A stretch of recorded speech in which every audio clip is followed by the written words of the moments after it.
As leis de redenção, um lindo tipo. É dito sobre Ruth e Noemi. O livro de Ruth, algumas pessoas pensam, talvez o abordemos por um momento. Ruth ou Noemi vivia em Belém da Judeia. Elimeleque era seu marido. Ela teve 2 filhos e sobreveio uma seca. Então ela partiu e foi para a terra de Moabe, porque ouviu dizer que havia cereais ali. Um quadro muito bonito aqui. Vamos mostrá-lo num minuto e examiná-lo antes de encerrarmos.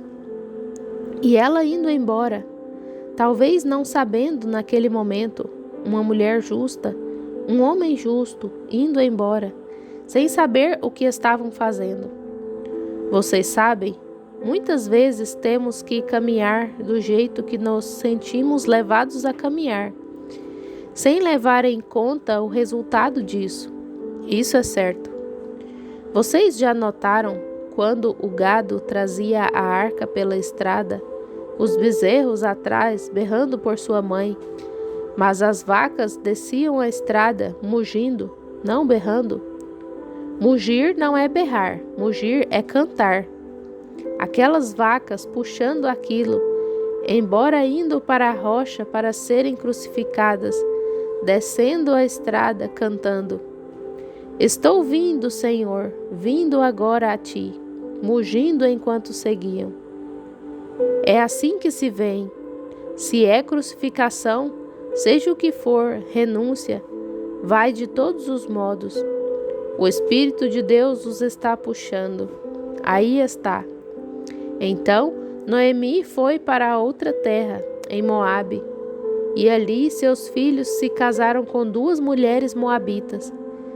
E depois de um tempo, ela perdeu Elimeleque, seu marido, e os 2 moços morreram, e Noemi ficou sozinha com as 2 noras. Então, ela as levou ali fora, beijou-as e disse: Estou voltando para minha pátria agora, pois ela ouviu que Deus havia trazido cereais novamente em sua terra. Então ela estava voltando depois de 10 anos. Havia perdido toda a sua herança e tudo, perdeu o marido, perdeu os 2 filhos, mas estava voltando. Então ela beijou suas noras, e uma delas se chamava Orfa, e a outra se chamava Ruth. E recomendou: Agora voltem para a casa de sua mãe, e que Deus lhes dê paz na casa de sua mãe. E concluiu: em respeito aos mortos. Então, Orfa beijou sua sogra e voltou. E agora Ruth, a mulher moabita, era um lindo tipo da noiva gentia. Isso pode ferir um pouco a teologia, mas Noemi era um tipo da igreja judaica, a igreja judaica ortodoxa, perdendo sua herança. E Ruth era um tipo da mulher gentia, um tipo de Cristo, tomando a igreja gentia. Então, ela, quando estava na estrada, Ruth não voltou atrás.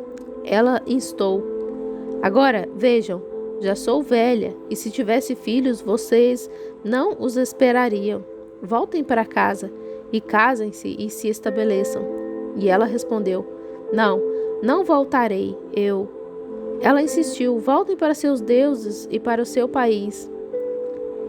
Ela, Ruth, replicou: Aonde quer que tu fores, irei eu. O teu povo é o meu povo, o teu Deus é o meu Deus. Onde quer que viveres, viverei eu. Onde quer que morreres, morrerei eu, e ali serei sepultada.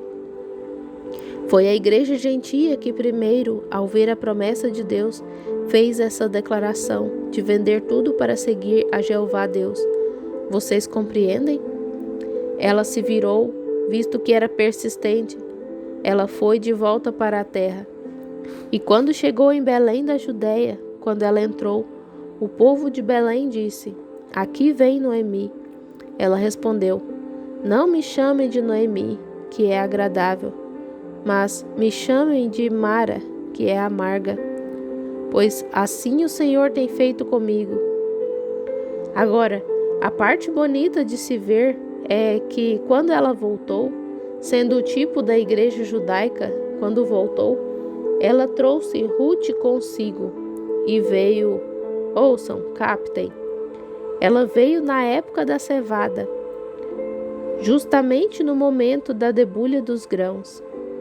E é exatamente assim que a igreja está voltando hoje, no início da época da cevada.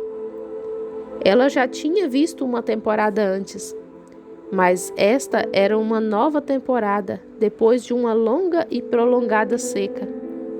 Um tipo da igreja gentia, ou melhor, da igreja judaica. No princípio, quando o Pentecostes caiu sobre os judeus, e a igreja judaica morreu, e a igreja gentia entrou, e então todos os sinais e maravilhas cessaram. Agora observe, aquela foi a chuva temporã. Então a igreja judaica está retornando justamente na chuva tardia, quando o Espírito Santo está sendo derramado novamente, e os judeus agora estão retornando aos milhares à Palestina. Oh, eu gostaria que nós... Isso é um sermão em si. O tempo não o permitirá muito mais. Tenho que me apressar. Observem. Um sermão em si do retorno dos judeus agora, trazendo consigo os gentios. E quando elas chegaram lá, era a colheita da cevada. A grande debulha estava acontecendo. E elas tinham um parente próximo chamado Boaz. E Ruth saiu a respigar no campo e se dirigiu ao campo de Boaz, que era seu parente. Quando ela saiu para respigar, um tipo da igreja gentia tomando a Bíblia, o Velho Testamento, para aprender de Deus, sendo pagã, agora vindo para aprender de Deus. E enquanto ela estava respigando no campo, dirigida pelo Espírito Santo, para entrar naquele campo para respigar, então apareceu Boaz. Boaz representava Cristo, pois era o Senhor da ceifa. Ele supervisionava toda a colheita. E observe, assim que olhou para o campo e viu aquela moça gentia, ele se apaixonou por ela. Por quê? Ela estava respigando atrás dos ceifeiros. Isso é o que a igreja teve que fazer. Pegar um pouco ali e um pouco aqui, respigando, lendo ali e vendo o que Jó fez e o que o restante deles fizeram, e como o caminho da redenção foi traçado, recolhendo essas pequenas espigas atrás da igreja judaica. Veem o que eu quero dizer? Aquele grão que eles estavam colhendo representava vida, vida imortal, vida eterna para nós, da palavra, a palavra de Deus. Nem só de pão viverá o homem, mas de toda palavra que sai da boca de Deus. E aqui estava ela respigando atrás, apanhando essas pequenas espigas. E o Senhor da ceifa se apaixonou por ela, sendo ela uma estrangeira. Que quadro, que coisa! Eu amo isso. E então ele interrogou: de quem é essa donzela? E começaram a conversar e disseram: é a moabita que veio com Noemi. E ele foi ter com ela e lhe falou de paz. E disse: não deixe este campo. Deus seja misericordioso. Fique aqui. Não se deixe levar por todo o vento de doutrina. Permaneça na palavra. Todas essas coisas surgindo como pequenos discos voadores virão para a igreja, e homenzinhos vindo para testar o poder de Deus. Todo este fanatismo, permaneça na palavra, disse. Fique bem aí, não vá de um lado para o outro, aqui e ali. Fique com a palavra, creia na palavra. Muito bem. E então ele foi e ordenou, dizendo: agora, quando você estiver cansada, venha e beba dos potes. Eu gosto disso, você não gosta? Então ele ordenou aos jovens que saíam com as foices, disse: agora, deixem-na respigar onde ela quiser, e de vez em quando deixem cair um punhado de propósito. Eu gosto disso, um punhado de propósito. Um pequeno reavivamento à moda antiga que agita um pouco a água. Deixem cair um pouco de propósito. Você não gosta de encontrar aqueles punhados ao longo da estrada? Que coisa! As promessas de Deus, como que o levantam um pouquinho, lhe dão um pouco dessa vida que vem do campo de Deus. O Senhor da ceifa o ordenou. E observe, ali no final da temporada, depois que ela recolheu seu trigo e assim por diante, no final da temporada, ela voltou. Então, naquela noite, e aqui é onde está um bonito tipo da igreja gentia vindo, quero dizer, da verdadeira igreja gentia. Quando ela foi lá naquela noite e encontrou Boaz deitado no monte de trigo, o que foi aquilo? Nele habita toda a plenitude de Deus e os poderes de Deus, deitado sobre todo o amontoado da colheita. E ela se aproximou e absolutamente se expôs ao se deitar aos pés dele. A igreja gentia, a genuína e verdadeira igreja de Deus, se expôs à perseguição pública ao tomar Deus em sua palavra e dizer: eu creio na cura divina e no poder da ressurreição. Creio que Jesus Cristo é o mesmo ontem, hoje e eternamente. Quando todos esses velhos necrotérios frios e formais dizem: os dias de milagres já passaram, nós nos expomos e colocamos isso aos pés dele.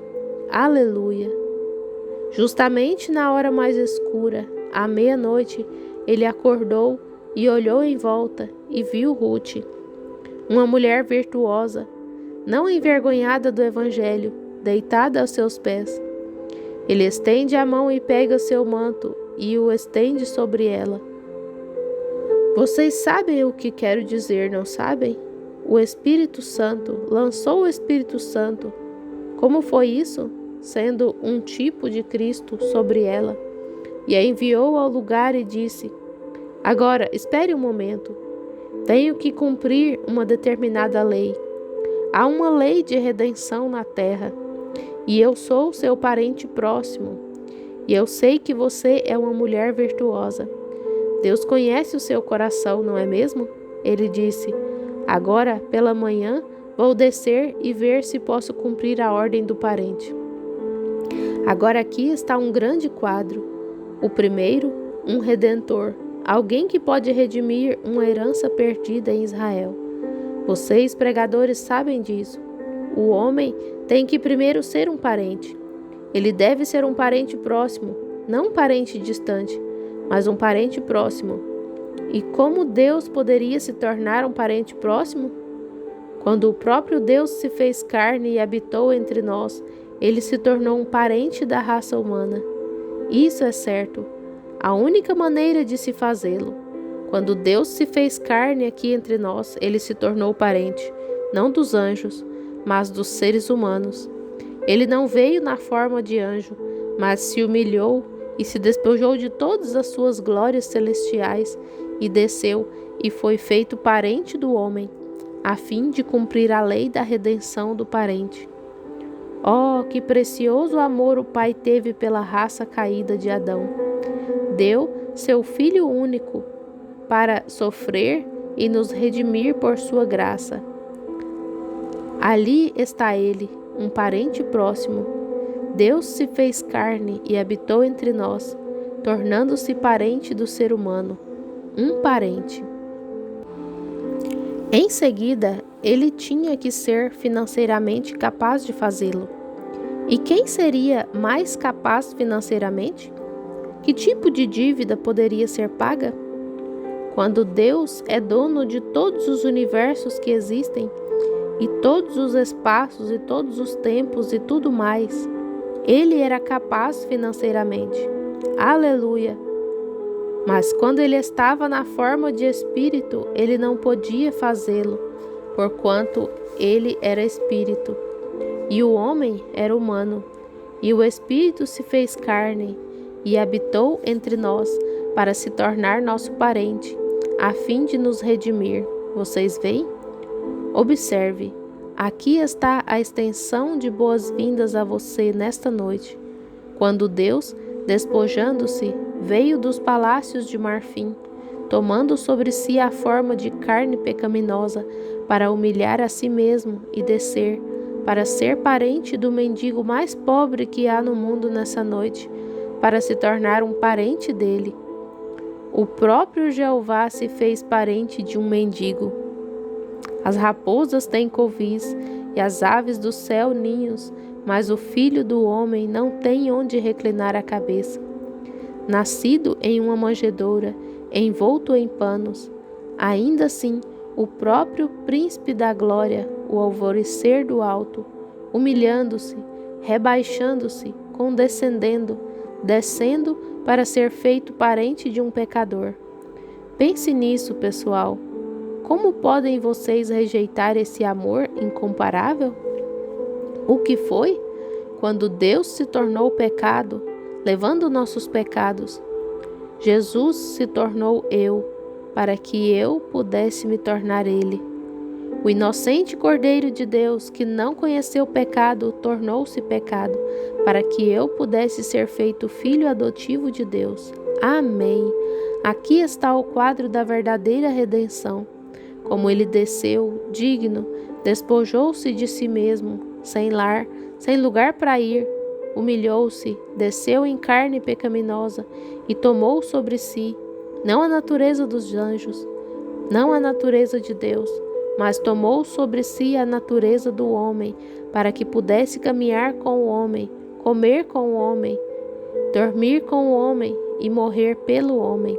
Aí está todo o plano desde o princípio, o Cordeiro Imaculado de Deus. Aí está ele, o pão da vida, aqui na terra. Agora, a coisa seguinte era que um parente redentor tinha que ser um parente muito próximo da pessoa para redimi-la.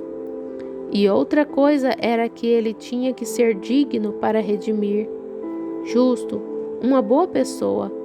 Um fora da lei não poderia fazê-lo. E quem seria mais digno do que o próprio Jeová se tornando carne?